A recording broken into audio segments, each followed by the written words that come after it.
मीरापुर नाम के छोटे से गांव में हर साल ठंड पड़ती थी, लेकिन इस बार ठंड कुछ अलग ही स्तर पर थी।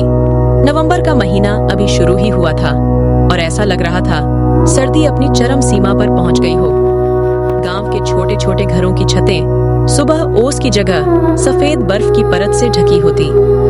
पेड़ों की शाखाएं मानो ठंड से सिकुड़ गई थीं। सूरज भी ऐसा लगता था जैसे बादलों की मोटी चादर ओढ़े सो गया हो। ठंड का मौसम अमीरों के लिए तो बहुत ही सुहाना होता है, लेकिन गरीबों के लिए मुसीबत का पहाड़ टूटने जैसा है। यह ऐसे ही एक गरीब परिवार की कहानी है। अहमद के परिवार पर ठंड का मौसम कहर बनकर टूटता है। हे खुदा, यह इतनी ठंड कैसे पड़ा रहे हो? इतनी ठंड में तो घर से निकलना भी मुश्किल हो गया है। लगता है इस बार ठंड कुछ ज्यादा ही बढ़ गई है। सच में ऐसी ठंड तो पहले कभी नहीं देखी। बाहर जाने का तो मन ही नहीं करता। ठंडी हवा बदन को चीरती हुई निकलती है। हाँ बानो, और देखो सूरज भी जैसे मानो लुका छुपी खेल रहा है। दिन भर कोहरा छाया रहता है। लगता है कि ठंड और बढ़ती चली जाएगी। सच में इस बार ठंड ने तो सबकी हालत खराब कर दी है। तुम बाहर कैसे जाओगे? तुम्हें तो सुबह सुबह उठकर लल्लन सेठ की दुकान पर जाना पड़ता है। हम तो फिर भी घर में रहते हैं और चूल्हे के पास बैठकर कुछ गर्माहट ले लेते हैं। क्या करें बानो, काम तो करना ही पड़ेगा। सेठ जी को तो कोई फर्क नहीं पड़ता कि कितनी ठंड है। उन्हें तो बस काम समय पर चाहिए। अच्छा बानो, तो अब मैं चलता हूँ, नहीं तो मालिक फिर से गुस्सा करेंगे। अहमद एक समोसे की दुकान पर समोसे और चाय बनाने का काम करता था, जहाँ उसे बहुत कम पैसे मिलते हैं और उसके परिवार का गुजारा बस किसी तरह से चल रहा था। मीरपुर गांव में हर साल सर्दी का मौसम आता था, लेकिन इस बार ठंड कुछ ज्यादा ही भयानक थी। आमतौर पर गांव के लोग सर्दी को हंसी खुशी सहन कर लिया करते थे, लेकिन इस बार मौसम ने सभी को मुश्किल में डाल दिया। ठंडी हवाओं के साथ साथ आसमान में घने बादल छाए रहते, जिससे दिन भर धुंध का माहौल बना रहता था। गांव का चौपाल, जहां आम दिनों में लोग बैठकर बातें किया करते थे, अब सुनसान पड़ा था। ठंड ने हर किसी को घर में कैद कर दिया था। राहिल के पापा, आज घर में बहुत थोड़ा सा आटा है, बस 2 ही रोटी बनता ही है। एक रोटी मैंने आपके लिए बांध दी है, दिन में खा लेना। बच्चों को आधी आधी रोटी खिला दो। नहीं बानो, आजकल तो मुझे दिन में भूख ही नहीं लगती। वो दिन छोटा होने लगा है ना, इसलिए मैं तो दिन में समोसा खाकर ही अपना काम चला लूंगा। आज मालिक पगार देंगे तो शाम को आते वक्त मैं राशन लेता आऊंगा। तुम दोनों रोटी बच्चों को खिला देना। बानो को पता था कि सिर्फ एक समोसा या चाय पीने से पेट नहीं भरता, लेकिन वो हालातों के आगे मजबूर थी। अहमद घर से बाहर जाने के लिए निकलता है, लेकिन बाहर बहुत ठंड पड़ रही थी। आसमान से बर्फ के बड़े बड़े टुकड़े गिर रहे थे। अहमद के पास एक भी गर्म कपड़ा नहीं था। नॉर्मल कपड़े में अहमद ठंड के मारे कांपने लगा। अपने आप को संभालता हुआ अहमद कड़कती ठंड में भी मालिक की दुकान पर सुबह 6 बजे पहुंच जाता है। आ गया तू? चल जल्दी से सारे बर्तन धो दे। बर्तन धोकर फटाफट अदरक वाली चाय बना, ग्राहक आने वाले हैं। जी मालिक, अभी बर्तन धो देता हूँ। बर्फ जैसे ठंडे पानी में बर्तन धोना अहमद के लिए बहुत मुश्किल होता था, लेकिन वो कहते हैं ना कि गरीबी सब कुछ करा देती है। बर्तन धोकर अहमद ने ग्राहकों के लिए चाय बनाई, समोसे बनाए और सबको चाय दी और समोसे खिलाए। चूल्हा जलाने के बाद अहमद को ठंड से थोड़ी राहत मिली। अहमद का बहुत मन हो रहा था कि एक कप चाय समोसे वह भी खा पी ले। हे खुदा, ठंडे पानी से बर्तन धोने के बाद हाथ तो मानो जैसे जम ही गए। इतनी ठंड हो रही है, क्यों ना एक कप चाय समोसे मैं भी खा पी लूं। उसने मालिक को एक कप चाय दी और खुद भी एक कप चाय पीने लगा। तभी मालिक ने उसके हाथ में चाय का कप देख लिया और गुस्से से भड़कने लगा। यह क्या अहमद, तुम्हें यहाँ चाय बनाने के लिए रखा गया है या चाय पीने के लिए? मालिक, वो बहुत ठंड लग रही थी। गलती हो गई मालिक, आगे से चाय कभी नहीं पीऊंगा। ठंड लग रही थी? आज तो मैंने तुझे रंगे हाथों पकड़ लिया। न जाने रोज तू कितने कप चाय पी जाता होगा। अब रोज के 2 कप चाय के पैसे तेरी पगार से काटूं, तब तुझे समझ आएगा। मुफ्त का सामान मिला नहीं कि लूटना शुरू। बेचारा अहमद पगार काटे जाने की बात से बहुत दुखी हो गया। उसे नहीं पता था कि 1 कप चाय की उसे इतनी भारी कीमत चुकानी पड़ जाएगी। शाम को उसे मालिक ने आधी सैलरी दी। मालिक मुझे माफ कर दीजिए, अब से मैं चाय नहीं पीऊंगा, लेकिन मुझे पैसे पूरे दे दीजिए। मैं सच कहता हूँ मालिक, आज मैंने पहली बार चाय पी थी। वो पहनने के लिए गर्म कपड़े नहीं है ना, इसलिए मुझे ठंड ज्यादा लगती है। अरे वाह, पूरे पैसे दे दूं तुझे और मुफ्त की चाय भी पिलाऊं, खोल कर नहीं बैठा। चल अब भाग यहाँ से, दोबारा यहाँ मेरी दुकान पर दिखाई नहीं देना, समझाना। मालिक लल्लन अहमद को काम पर से निकाल देता है। काम से निकाले जाने पर अहमद बहुत दुखी था। अहमद ने आधी तनख्वाह से कुछ पैसे बचाकर घर के लिए कुछ राशन ले लिया और घर आ गया। घर आकर उसने बानो को जब राशन दिया, तब बानो ने कहा, इस बार तो आप हर बार से बहुत कम राशन लाए हैं, क्या बात है जी? अहमद ने बानो को सारी बात बता दी। हे खुदा, तूने ये ठंड का मौसम बनाया ही क्यों? तुझे भी हम गरीबों के साथ मजाक करने में बहुत मजा आता है ना? तुम परेशान मत हो बानो, देखना एक दिन सब कुछ ठीक हो जाएगा।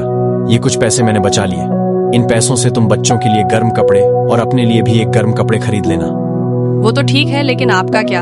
आप रोज एक पतले से कपड़े में ही रोज काम पर जाते हैं। आपको ठंड नहीं लगती होगी क्या? आपको गर्म कपड़ों की ज्यादा जरूरत है, नहीं तो आपकी तबीयत खराब हो जाएगी। इन पैसों से आप अपने लिए स्वेटर खरीद लीजिए। बच्चों के पास तो अभी पुराने स्वेटर हैं, उनसे उनका काम चल जाएगा। मैं तो ज्यादा समय चूल्हे के पास होती हूँ, मुझे तो ठंड कम लगती है। अहमद बाजार जाकर उन पैसों से अपने लिए स्वेटर खरीद कर ले आया।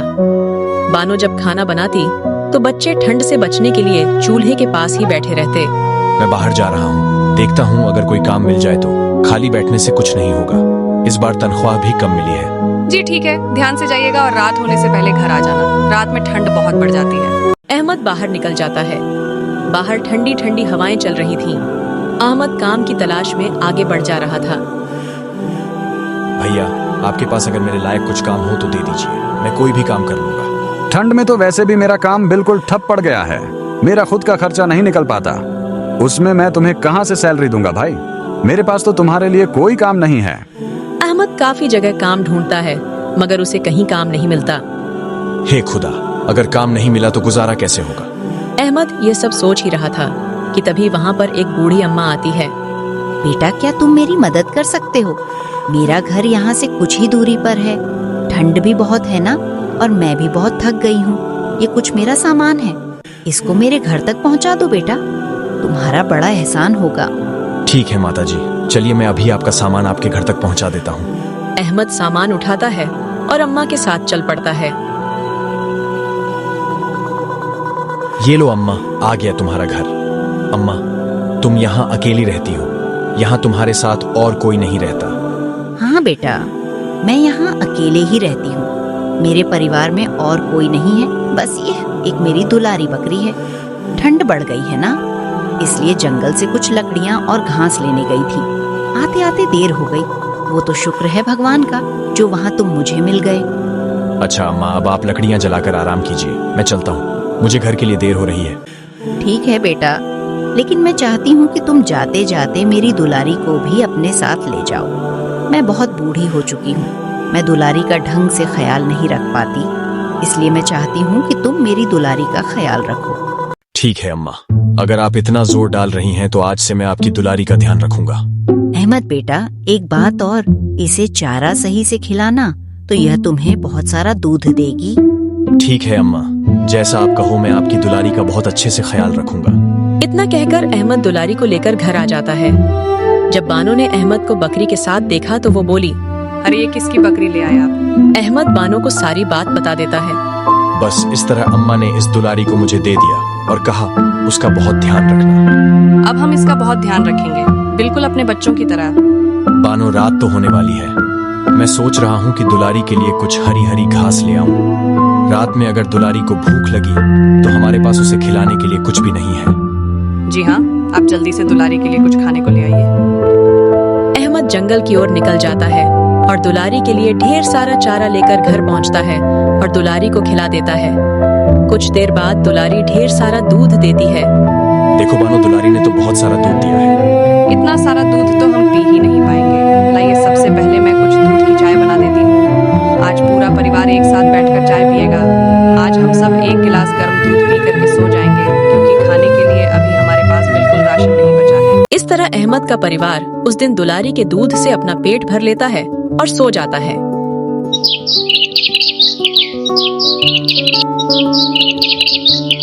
जी मैं सोच रही हूँ हमारे पास काफी सारा दूध हो गया है, तो क्यों ना आप दूध से चाय का काम खोल लें। अभी ठंड का मौसम है तो आपकी चाय काफी अच्छी बिकेगी। तुम ठीक कह रही हो, मुझे चाय का स्टॉल लगा लेना चाहिए, लेकिन अभी तो हमारे पास स्टॉल लगाने के लिए भी पैसे नहीं है। एक स्टॉल लगाने में बहुत सारा सामान लगेगा और सामान को खरीदने के लिए तो पैसों की जरूरत होगी।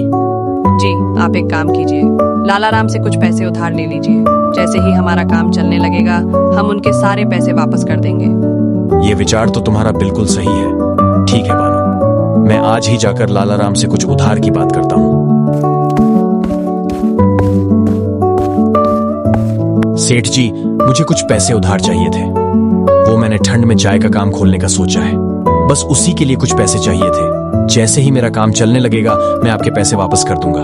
ठीक है अहमद बेटा, तुम बहुत नेक दिल इंसान हो, इसलिए मैं तुम्हें बिना कुछ गिरवी रखे उधार पर पैसे दे रहा हूँ, पर मेरे पैसे समय पर चुका देना। जी सेठ जी, मैं आपके सारे पैसे बिल्कुल समय पर चुका दूंगा। आप मुझ पर विश्वास रखिए, मैं आपका विश्वास नहीं तोड़ूंगा। लाला राम अहमद को पैसे दे देता है। पैसे लेकर अहमद एक चाय का स्टॉल खोल लेता है। दुलारी के दूध से चाय बहुत ही स्वादिष्ट बनी थी। चाय बनाते ही उसकी खुशबू आसपास में फैलने लगी, जिससे लोग उसकी दुकान पर पास आकर उसकी चाय का लुत्फ उठाने लगे। अरे वाह भैया, तुम चाय तो बड़ी ही कड़क बनाते हो। सच में भाई मजा आ गया। इसे पीकर अब तो मैं चाय पीने रोज तेरे ही पास आऊंगा। तूने तो भाई मेरा दिल जीत लिया। इस तरह उसका चाय का व्यापार काफी अच्छा चलने लगा था। लेकिन उसी से कुछ दूरी पर सेठ लल्लन सेठ का भी चाय की दुकान थी। लल्लन सेठ को जैसे ही पता चलता है कि अहमद ने भी अपना चाय का स्टॉल खोल लिया है, वो मन ही मन अहमद से जलने लगा। अब अहमद की चाय की बिक्री काफी अच्छी होने लगी। अहमद की चाय में इतना स्वाद होता था कि अब लल्लन सेठ के ग्राहक भी अहमद के स्टॉल पर आकर चाय का मजा उठाते थे, जिससे लल्लन सेठ की कमाई कम होने लगी। ये तो बहुत ही चालाक है। इसको मैं काम पर से क्या निकाला, ये तो मुझे ही टक्कर देने को खड़ा हो गया। लगता है इसको सबक सिखाना ही पड़ेगा। लल्लन सेठ मन ही मन अहमद से और जलने लगा था और अब वो उसका स्टॉल वहां से हटाने का उपाय सोचने लगा था। लल्लन सेठ लोकल गुंडों को जानता था। उसने उन गुंडों को अहमद को परेशान करने के पैसे दिए। सारे गुंडे शाम को अहमद के स्टॉल के पास आए। क्या बात है साहब, चाय पीनी है क्या? चाय नहीं पीनी है, पैसा चाहिए, पैसा दे। यहाँ पर किससे पूछकर तूने ये स्टॉल लगाया? अब इस जगह के पैसे दे। चल अब जल्दी से पैसे निकाल, वरना यहाँ पर तुझे हम चाय का स्टॉल नहीं लगाने देंगे। पर साहब मेरे पास तो पैसे नहीं है, मैं गरीब इंसान हूँ और मैं अभी अभी अपना काम चालू किया है। अगर पैसे नहीं है तो कल से तेरी स्टॉल यहाँ नहीं लगनी चाहिए, वरना तेरे लिए अच्छा नहीं होगा। पर साहब मैं बहुत मजबूर हूँ और गरीब भी। अब मैं इतनी ठंड में और कहाँ स्टॉल लगाऊंगा? मेरे पास दुकान किराए पर लेने तक की पैसे भी नहीं है। यह सब बहानेबाजी हमारे साथ नहीं चलेगी। कल से तेरा स्टॉल यहाँ नहीं दिखना चाहिए। वो गुंडे अहमद को धमकाकर वहां से चले जाते।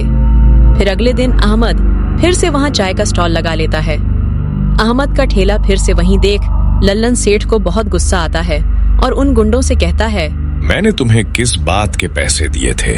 अहमद का स्टॉल यहाँ से हटा क्यों नहीं? अरे भाई, हमने तो कल उसको खूब धमकाया था, पर लगता है हमारी धमकी का उस पर कोई असर नहीं हुआ। अरे सिर्फ धमकी से कुछ नहीं होगा। जब तक उसे 2-4 डंडे नहीं पड़ेंगे तब तक बात उसके दिमाग में नहीं घुसेगी। ठीक है भाई, अब आप देखते जाइए हम किस तरह उसका स्टॉल बंद करवाते हैं। वो गुंडे फिर अहमद के पास आते हैं। अरे तूने अभी तक चाय के स्टॉल क्यों नहीं बंद किया?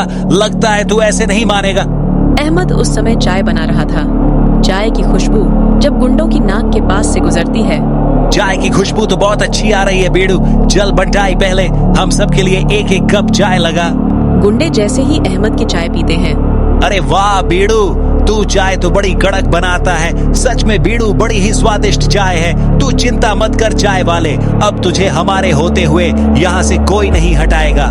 गुंडे जैसे ही अहमद की चाय पीते हैं, वो गुंडे डंडा लेकर वापस लल्लन सेठ के पास पहुंच जाते हैं और उसकी ही पिटाई कर देते हैं। ये ले अपने पैसे और आगे से उस ठेले वाले को परेशान किया तो हमसे बुरा कोई नहीं होगा। गुंडे उल्टा लल्लन सेठ को ही धमकी देकर वहां से चले जाते हैं। गुंडों की धमकी से डरकर लल्लन सेठ ने अब अहमद को परेशान करना बंद कर दिया। अहमद अब आराम से चाय की स्टॉल लगाता है और कड़कती ठंड में लोगों को गर्मा-गर्म चाय पिलाता है। हेलो दोस्तों, मैं अहमद। मेरी ये कहानी कैसी लगी है हमें कमेंट करके जरूर बताएं और मेरी कहानी अगर आप लोगों को पसंद आई है तो लाइक जरूर करें।